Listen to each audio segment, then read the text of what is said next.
Irmãos, estamos aqui hoje para pregar e falar sobre um tema que é muito pregado, muito falado no nosso meio cristão, só que em contrapartida ele é muito pouco compreendido.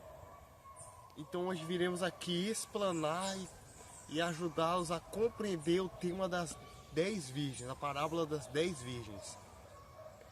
Iremos aqui já começar lendo a parábola para vocês. Eu peço que, se vocês tiverem uma Bíblia em casa, uma Bíblia física, vocês peguem, confiram para ver que estamos falando a parábola aqui para vocês. Se não tiver uma Bíblia física, pode ver a Bíblia do celular, do seu aplicativo. O mais importante é que você leia e compreenda o que está escrito aqui em Mateus 25, versículo 1 até o 13º. Então o reino dos céus será semelhante a 10 virgens, que, tomando as suas lâmpadas, saíram encontrar-se com o noivo. 5 dentre elas eram nécias e 5 prudentes. As nécias, ao tomarem suas lâmpadas, não levaram azeite consigo. No entanto, as prudentes, além das lâmpadas, levaram azeite. E, tardando o noivo, foram todas tomadas de sono e adormeceram. Mas à meia-noite ouviu-se um grito: eis o noivo, saí ao seu encontro. Então se levantaram todas aquelas virgens e prepararam as suas lâmpadas. E as nécias disseram aos prudentes: dai-nos do vosso azeite, porque as nossas lâmpadas estão se apagando. Mas as prudentes responderam: não, para que não nos falte a nós e a vós outras. Ide antes aos que vendem e comprai-o. E saindo elas para comprar, chegou o noivo. E as que estavam apercebidas entraram com ele para as bodas, e fechou-se a porta. Mais tarde chegaram as virgens nécias, clamando: Senhor, Senhor, abre-nos a porta. Mas ele respondeu: em verdade vos digo que não vos conheço. Vigiai, pois, porque não sabeis nem o dia nem a hora. Irmãos, agora que já demos essa introdução, já lemos a parábola para vocês, iremos explanar e mostrar para vocês o verdadeiro significado que Jesus queria passar com essa ilustração. Venham conosco.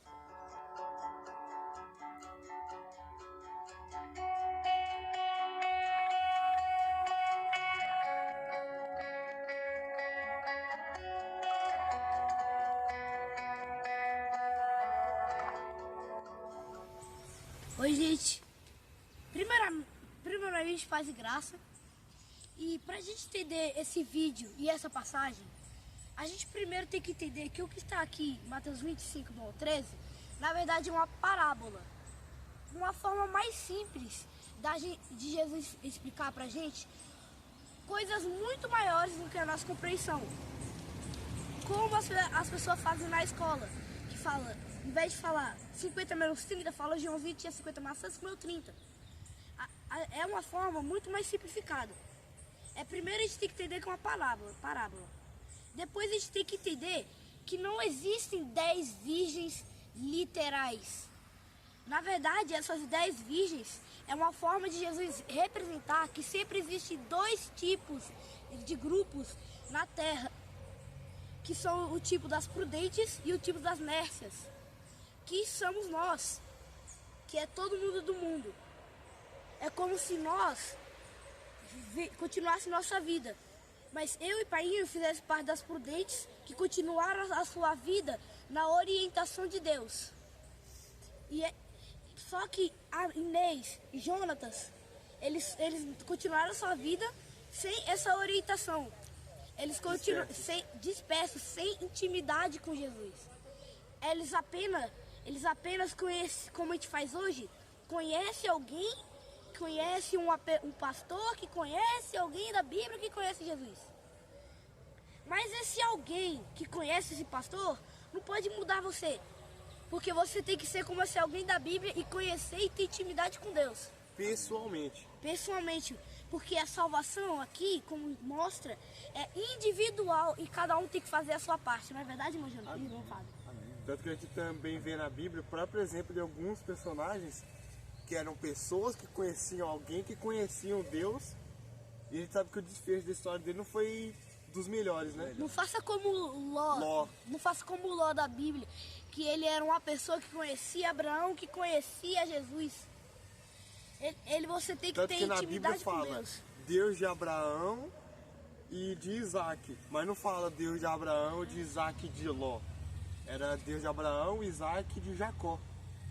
Agora, para que isso, paz e graça a todos, para que isso aconteça nas nossas vidas, o que nós podemos fazer para nós conhecer, para ser aquela pessoa que conhece Jesus, em vez de conhecer pessoas que conhecem um personagem da Bíblia que conhece Jesus? Porque o que está acontecendo hoje no nosso meio cristão é isso. Eu conheço um irmão que me convidou para ir para a igreja, que ele conhece o pastor, que conheceu outra pessoa, que conhece um personagem bíblico e esse sim que conhece Jesus. Mas você não conhece Jesus. Hoje em dia está muito difícil, não vou generalizar, mas está muito difícil ter uma pessoa que conheceu Jesus e me apresentou Jesus. Hoje ele apresenta para mim uma denominação. O que acontece? Quando eu chego naquela denominação, eu me frustro, né? Mas pode continuar. Porque quando você, continuando essa fala, porque quando você chega em uma denominação, você pensa uma coisa do que a pessoa falou. E às vezes é totalmente diferente. Você pensa, caramba, é isso aí mesmo. Verdade, a pessoa se frustra. Mas, voltando de novo, como é que eu posso fazer para entender a parábola das 10 virgens? Já que a gente está falando nela, né? Mas, literalmente, a Bíblia, nós só podemos entender a Bíblia quando nós tiramos o nome de Ló, o nome de Abraão, o nome de 10 virgens e colocamos o nosso. E tiramos o nome de Isaac e colocamos o nosso. Aplicando o que está ali na nossa vida. Nós quando aplicamos essa história na vida das 10 virgens lá, ela está bem longe de nós. Bem longe de nós. O que acontece? Nós vamos viver sempre superficialmente. Porque como que eu vou saber uma coisa como é que eu vou entender uma história que é 2000 anos atrás? E essa história, se você for ver, ela não aconteceu ainda 2000 anos atrás. Ela está acontecendo nos dias de hoje. Escute, se nós formos ver como ela é pregada em canal de YouTube, nas igrejas, as pessoas se matam ali para pegar detalhes. Olha, as virgens, 5 eram nessa, 5 eram não sei o quê. À meia-noite as pessoas pegam em detalhe, mas ela não chega a imaginar que essa história não se passou. Ela está se passando nas nossas vidas. Tem muitas pessoas que seguem a outras pessoas que seguem Jesus, mas não sabem nem por que está ali. Não sabe o porquê daquele azeite. Não sabe o porquê tem que carregar aquele azeite para que na hora que ele venha dormir, ele continue servindo a Deus. Né, Jonas? Se você for servir um Deus porque uma outra pessoa serve e chama você para ir servir sem você entender o porquê, você está perdido. É como fazer uma caminhada. Você, sem preparo nenhum, nem sabia que ia ter caminhada, você é chamado para... Explica direitinho, Jonas. Bem do começo. Tua mãe, coloca tua mãe na história. Essa explicação é assim, minha mãe chama meu pai para fazer uma caminhada. Minha mãe, ela teve uma preparação física, ela teve uma alimentação correta, teve os preparos. Sabe até onde vai. Viu o percurso, o tempo. Já tá com a roupa toda pronta. Aí na última hora, meu pai acaba sendo chamado e vai. Só que não teve a mesma preparação, não sabe onde é que ele tá indo. Não sabe que ele tá indo. Quanto que ele vai andar. Então o que vai acontecer? A minha mãe ela vai conseguir fazer a caminhada, porque ela tá toda preparada. Agora meu pai ele vai parar lá na metade. Cansado. E ainda blasfemando, né? Meu Deus, nunca chega. Senhor, Inês, até onde nós vamos? Oh meu Deus, mas por quê? Né? O tempo todo vai ficar Tá que nem naquele filme. A gente chegou? A gente chegou? A gente chegou? É. Porque a pessoa tá aleatoriamente, né, Jonas? É. Tá perdido, né, Jonas? Aí quando a gente traz para a nossa vida cristã, meu Deus, quando que o Senhor vai voltar? 2000 anos ouvindo que Deus vai voltar e quando que vai acontecer? A pessoa não sabe nem o que tá fazendo ali. Por que foi que Jesus não avisou o dia nem a hora que ele viria? Isso é muito mais fácil, né? Não seria mais fácil por ele dizer o dia que via, né, Jonas? Vou voltar dia 20 de dezembro às 3h30 da tarde de 2042. Aí o que acontece? As pessoas que... Vou dar um exemplo aqui. O pastor da tua igreja, ele fala assim: ô fulano, nós vamos... Sem querer generalizar, claro. Eu vou na sua casa domingo. O que vai acontecer uma pessoa normal? Uma pessoa normal vai fazer o quê? Vai dar uma lavada na casa, vai organizar as coisas tudo, vai colocar tudo no seu devido lugar. Quando a pessoa é desorganizada, né? Não estou falando daquela pessoa que já é organizada por vida. E espera aquele pastor, qualquer uma pessoa, a qualquer hora que não vai passar vergonha, né, Jonas? Vai ter pessoas que vai passar vergonha. Se o pastor disser assim, eu vou na sua casa agora. Aí vai pegar ela com a casa revirada. O que acontece? Essa pessoa é organizada? Não. Não. Só porque o pastor falou que domingo vai na casa dela, ela quando limpa a casa, organiza, dá aquela arrumada, faz aquele suco para esperar o pastor. Aí quando o pastor chega que está tudo limpinho, o pastor é um ser humano, coitado, não vai avaliar, nem pode, vai pensar que a irmã é organizada. Mas na realidade a irmã, ela não é organizada, ela é uma pessoa consciente que uma pessoa importante vai chegar naquela hora e vai dar uma... se programar. Porque a pessoa avisou, mas se fosse meio com a surpresa, né? O pastor chegou na segunda-feira, a casa da irmã está do mesmo jeito. Por isso que Jesus não avisou nem um dia nem a hora, irmão. Porque essas coisas acontecem nas nossas vidas de degrau em degrau. Nós vamos nos organizando, independentemente de quem vai vir na sua casa. Você tem que estar organizado, sempre esperando Jesus. Tudo que você for fazer, Jesus tem que estar na sua vida. Não é porque eu vou ter que morar no céu que eu vou ter... Não, irmão. Maior que o reino é o rei.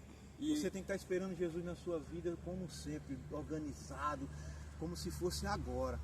A parábola das 10 virgens está falando que Jesus pode vir agora. E isso aí o senhor falou, o senhor já matou a charada. Porque o último versículo, não sei se vocês já prestaram atenção quando leram, quando ouviram aqui, mas o último versículo já mata a questão. Vigiai, pois... porque não sabeis o dia e nem a hora. Vocês não sabem quando eu vou voltar. Não sabem o dia que vai ser a volta de Cristo. Não sabem o horário. Jesus mesmo, quando estava na terra, ele tinha se esvaziado do seu poder de Deus. E ele mesmo falou que ele mesmo na terra não sabia quando ele voltaria, apenas o Pai que estava no céu. Amém. Porque se ele avisasse, que nem o exemplo que eu tinha dado, eu vou voltar 2052, às 3 da tarde do dia 5 de julho. Ia ser muito mais fácil, as pessoas elas iam se preparar. Quando tivesse um tempo, vai voltar, vamos dar uma preparaçãozinha. E você viu que as igrejas, principalmente as igrejas evangélicas, ela usa desse artifício. Ela fala assim, irmãos, nós vamos ter Santa Ceia daqui a um mês. Aí o irmão só se prepara para a Santa Ceia. Irmãos, e se você for numa igreja mais organizada, ela tem todo o primeiro, o segundo, o terceiro, o quarto sábado do mês ou domingo, as pessoas já se preparam para aquele dia. Agora eu te pergunto, o que te adianta você se preparar para um dia, sendo que o resto dos dias você vai ficar com raiva de um irmão porque ele fez alguma coisa simples? E até no estacionamento, quando você termina a ceia, irmão, e você vai para o estacionamento pegar seu carro, veja só, irmão, às vezes você termina a ceia e beber ceia, a gente chama beber ceia. Quando você termina de beber a ceia dentro da igreja, você já sai no estacionamento para pegar seu carro, você já tem raiva do irmãozinho que encostou um pouco no seu carro, você já toma raiva. O que eu quero falar com esse pensamento, irmão, é que Jesus não trabalha assim, avisando nem dia nem hora que vai voltar. Ele quer ver quem é você de verdade. Quem é você de verdade. E as igrejas hoje, elas estão fazendo assim, irmão. Ela está dizendo vai ter ceia tal dia. Que organiza completamente diferente do pensamento de Jesus em criar a Bíblia. Por quê? Se essa Bíblia, irmão, fosse escrita só para aquelas pessoas que estão aqui dentro, ela não precisava estar aqui na minha mão hoje. Se eu não entrar e ver que eu faço parte de um grupo que está na parábola das 10 virgens, então essa Bíblia não serve para nada. Jonas, e qual foi a pergunta que você tinha para fazer, Jonas? Faça para os irmãos. Na verdade, Acho que os irmãos também têm essa pergunta. Na verdade, eu tenho duas perguntas, meu pai. A primeira é, se Deus voltasse, falando o que a gente acabou de falar, se Deus voltasse a 10 minutos para frente, daqui a 10 minutos, o que ia dar para o senhor fazer? O que ia dar para vocês fazer? Fala, senhor. Já que você falou comigo e depois para vocês, eu quero que Jonathan responda. Se Jesus viesse daqui a 10 minutos, Jonatas, o que você faria? Daqui a 10 minutos dava um tempo de eu fazer uma caminhadazinha. Agora eu vou explicar o porquê dessa Mas resposta. Jonas, João, muita gente ia dizer, eu pedir perdão, eu vou no Nordeste ver alguém ou no Sul. É isso que eu ia falar, irmão. A gente não pode viver como se fosse daqui 30 minutos Jesus volta. A gente não pode fazer assim, nossa, eu vou pedir perdão pra alguém, eu vou fazer isso aqui que eu sempre tive vontade de fazer. Não, irmão. E a sua vida inteira você viu errado. Você tem que viver como se Jesus fosse voltar agora. Você tem que viver de uma forma que você já deve estar preparado. O que você conhece da Bíblia, você tem que botar em prática, tá preparado para a volta dele, porque aquilo que você pôs em prática, você sabe que você está fazendo direito. Não é mesmo, irmão? Você sabe, tem até uma história muito boa que pareceu com essa pergunta. Perguntaram para um rapaz, Jesus vai voltar daqui meia hora, o que você vai fazer? Ele olhou assim em volta e falou, que ele morava no campo, ele falou, dá tempo de eu capinar um último lote aqui. Perguntar para ele o porquê, ele falou assim, o que eu aprendi eu já pus em prática, eu coloco da maneira mais fiel possível, o que está no meu alcance eu consigo fazer, o que está no alcance do meu conhecimento, da minha capacidade eu consigo fazer. Então, Jesus vai em consideração isso, o que eu sei e o que eu boto em prática daquilo que eu sei. Não vai levar em consideração aquilo que você nunca ouviu falar. Se você for fiel naquele pouco que você sabe, esse pouco, servo bom, foi fiel no pouco e no muito lhe colocarei. Esse pouco é o quê? A sua vida, que é um pequeno espaço de tempo aqui nessa terra, e aquele pouco conhecimento acerca dele que você aceitou, abraçou e pôs em prática. E o que é o muito? Já que você fez isso, venha para a vida eterna. E a outra pergunta? A outra pergunta é, eu sei que o irmão Jonatas falou pausadamente tudo completinho aqui do versículo, mas eu frisei em uma parte aqui, que é um negócio que eu achei muito interessante. Porque eu falei que as pessoas iam sempre continuar na orientação de Deus. Mas como aqui, irmão Fábio, está dizendo que tardando o noivo, todas elas cochilaram e dormiram. Nossa. E agora, hein? Tanto as nécias, detalhe que as nécias, nessa palavra aqui original, essa palavra nécia na verdade significa o tolo, o idiota, o imbecil. É isso que significa esse povo nécio, essa palavra nécia.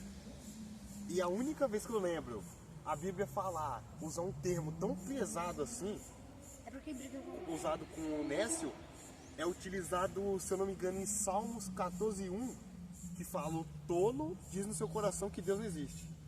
É a única vez, tirando esse versículo aqui, essa passagem aqui, que eu lembro a Deus chamar alguém de tolo. Agora, como? E aqui está dizendo todas, Como que não nécias. As 5 virgens, as 10 virgens, as 5 nécias e 5 prudentes dormiram. Como assim dormiram? Irmãos, Até as prudentes? e isso até as prudentes, como assim? Irmãos, você mesmo, que é azeite ali representando o azeite, que é o Espírito Santo, você mesmo com o Espírito Santo, você vai fazer coisas, irmãos, que uma pessoa ímpia faz. O quê? O que é que você faz com o que o ímpio faz? Você vai ter o seu trabalho, Você vai dormir, você vai trabalhar, você vai se alimentar, vai construir uma família. você vai construir uma família, você não vai se isolar do mundo. Você entendeu, irmão? Sim. Você vai fazer as mesmas coisas que uma pessoa ímpia faz. Mas Nesse não, sentido. mas em todas que convém a Deus. Não é fazer como muitas denominações fazem, se fecham.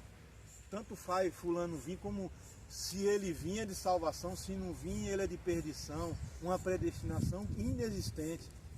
Irmãos, isso não existe. Você tem que se misturar, você tem que ser o sal do mundo, você tem que se misturar com as pessoas. Você vê ali que as prudentes e as nécias dormiram. Isso é coisa natural de nós dormir. Entendeu? Se Jesus está dizendo que as duas fazem a mesma coisa, uma para louvar a Deus e outra para envergonhar o Evangelho. Porque já estão desviadas. Estão desviadas as pessoas. Vamos supor, o que convém, o que não pisa na lei de Deus, eu faço, irmão. Agora, desde quando não pisa na palavra de Deus, eu faço. Agora, pisou na palavra de Deus, eu já recuo. E lembrando que, Fala, porque o sal, ele não é um alimento próprio. Mas o que o irmão falou de misturar, não entenda por se corromper. Isso. Se misturar, não entenda como se corromper com o mundo, mas sim levar a palavra, ser diferente no meio do povo, né, Jonas? Essas são duas coisas que o cristão sempre tem que lembrar. Se misturar no meio do povo ímpio para pregar, não quer dizer que ele vai se corromper. E a outra é que Deus chama a gente para ser separado, ou seja, santo e diferente do povo. Ser diferente não significa ser esquisito. Ser esquisito e nem parecer com eles para ganhar eles, né, irmão? É. Porque às vezes você tenta se parecer com o mundo para ganhar o mundo. Como assim? O mundo vai fazer o que sendo o mesmo mundo? Se ele não vê diferença no meu agir, no meu viver. Você vira motivo de chacota.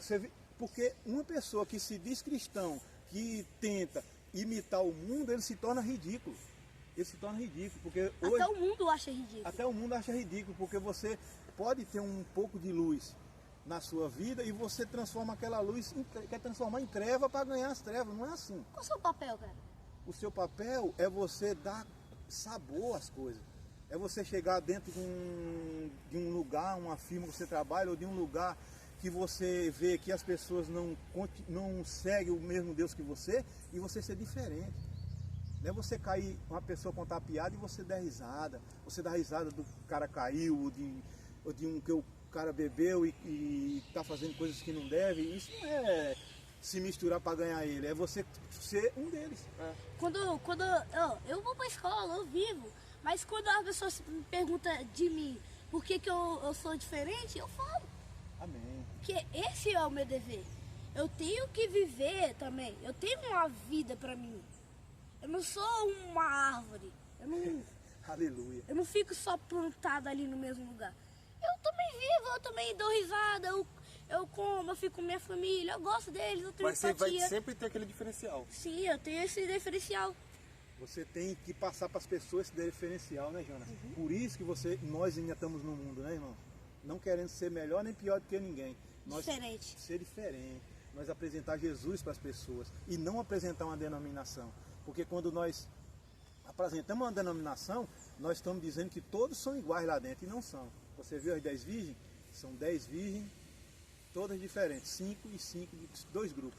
Sim. E esses 2 grupos existem em denominações, em firma que você trabalha, dentro da nossa casa, Em todos os lugares. todos os lugares. E nós não podemos fechar e dizer que todos são iguais, porque a Bíblia nos diz, né, Jonas? Que vivamos a Bíblia, irmãos. Porque se nós não viver a Bíblia e pensar que essas histórias são de pessoas lá do passado, nós vamos continuar conhecendo pessoas que conheceu um personagem que conheceu Jesus. E às vezes a gente se prende tanto a isso, E a gente- de denominação, que depois eu deixo você falar, tá, irmão? Tá. Que a gente se prende tanto a esse negócio de denominação, que se um irmão, por exemplo, eu sou amigo do irmão Fábio, mas eu já fico com alguma coisa por ele, se ele for da evangélica e eu for adventista. Ficar com alguma coisa contra por causa da placa da pessoa. Isso não existe, irmão. Todo mundo vai pro céu de acordo com a sua prática e no que você entende. O céu que pelo menos eu acredito, nós aqui acreditamos, tem espaço para pessoas de todos os lugares do mundo, de todas as épocas, desde que ela siga os preceitos que estão aqui. Pelo menos o preceito que eles conheceram tem botado em prática. E outra coisa sobre o sono das 10 virgens, né, Jonas? Para nós finalizar esse vídeo. Era isso que eu queria falar. O que é o sono? É uma resposta fisiológica do nosso corpo para quando a gente fica cansado. Quando o seu trabalho de pedreiro, quando o senhor reboca a parede, sobe parede, reboca, sobe, desce andaime, vê que tá errado, vai ter que derrubar e fazer tudo de novo. Quando o senhor chega em casa, a única coisa que o senhor quer é tomar um banho, se deitar naquela cama e não levantar mais, E né? mesmo que o senhor não consiga dormir pela semana, o que o senhor vai fazer no final de semana? Ah, filho, eu não quero sair agora não, deixa eu dormir um pouco. Ficar lá porque você tá acabado, tá cansado. Aí a resposta do seu corpo é dormir, porque aí vai ser um momento que ele vai estar recobrando as forças. E as virgens, e aqui as virgens estão falando por quê? Elas dormiram porque viram que o noivo tardou. Ela cansaram, né, Jonathan? Tanto as que não se prepararam quanto as que se prepararam, Cansou. elas cansaram porque elas achavam que ele ia vir Rápido. rápido. o povo, tanto que era Nécio quanto o Prudente, achou que ele ia vir rápido. O diferencial é que um dos grupos se preparou para caso ele tardasse, e aí eles puderam dormir sem preocupação nenhuma. Os prudentes, eles dormiram Essa assim. É a diferença. foi a diferença entre os dois grupos. Os dois achavam que iam voltar cedo. Só que um pensou assim, caso não volte cedo, eu já estou preparado aqui. É, Eu o posso prudente continuar minha vida. O prudente ficou preparado. O Nécio, ele voltou na ideia da... Tanto faz. A ideia da casinha, da casa. Aquele suco lá, ele começou... Tanto faz Né? pra ele. Começou, né? Então, irmãos, era isso que eu queria falar. Faço das minhas palavras do irmão Jonatas, era isso que eu ia falar, né, irmãos? Nós, nessa caminhada com Cristo aqui, parece que não, irmão, mas as pessoas cansam. Por quê? Porque não sabe o dia nem a hora. Se nós fôssemos caminhar, eu vou caminhar agora, vou para minha casa. Eu sei que a caminhada aqui demora até eu chegar em casa. Mas se eu fosse caminhar aleatoriamente, sem saber para onde eu vou, nem deixo de ir, eu ia cansar, eu ia começar a blasfemar, eu ia pedir porque eu não estou com um carro, é uma forma mais fácil, né? Agora, quando eu sei, quando eu me levanto daqui, que eu sei para onde eu vou, e eu sei que a pessoa que está comigo, quando eu estou cansado, ela me encarrega no colo, que é Jesus Cristo, eu jamais vou cansar, irmão. Eu vou até dormir. A carne vai dormir, mas o Espírito vai estar vivo. Vai estar vivificado, esperando Jesus Cristo, que esse não se cansa. Esse Espírito nosso está com saudade do céu, irmão. A carne está cansada desse mundo, né, irmãos? Vamos agradecer a todos e vamos... Eu quero que vocês se inscrevam no canal. Eu quero que vocês deem um like, se possível. Ajude a mensagem a se espalhar, compartilhando, mandando para um amigo. E mostra essa pregação que nós procuramos estudar, aprender, entender a Bíblia e passar para vocês de uma forma que tem muitas pessoas que não têm coragem de passar. Entendeu? Mas que nós estamos aqui, mostramos nesse canal, até quando não sei, que Deus tem um plano na vida de cada um de uma forma. Que Deus abençoe a todos. Dá um like, compartilha. Dúvidas também vocês podem perguntar pra gente nos comentários. Sugestões de vídeos, algo que você tenha lá dentro. Nossa, eu queria saber sobre a alimentação, questões sobre a alimentação, queria saber questões sobre a visão bíblica, sobre tal coisa. Pergunta pra gente nos comentários, você pode vir e fazer algum questionamento e a gente vai responder você. A gente pode fazer um vídeo respondendo você. Alguma coisa que a gente não falou nesse vídeo, que você gostaria de acrescentar, né? Que nós estamos abertos a Porque aqui é uma conversa. Aqui é uma conversa. Nós tratamos nossos vídeos como uma conversa. Nós estamos aqui aptos para ouvir e a falar com vocês. Porque uma conversa que só um fala, não é conversa, é um discurso. Agora, quando é uma conversa, você fala e eu tenho a minha ideia, você tem a sua e nós chegamos a um denominador comum, é muito bom. E que os irmãos cresçam assim em união, né, irmãos? E que Deus abençoe a todos. Eu agradeço a todos por chegar até aqui, ou que assistiu só um pedacinho e agora continuou e chegou aqui. Deus abençoe. Eu espero que vocês não tratem mais essa palavra da forma dessas pessoas, assim, que vocês vejam o real motivo dela ter sido criada. Espero que vocês tenham uma feliz Páscoa e que vocês continuem a sua vida sempre com Jesus. Tchau. Tchau. Tchau.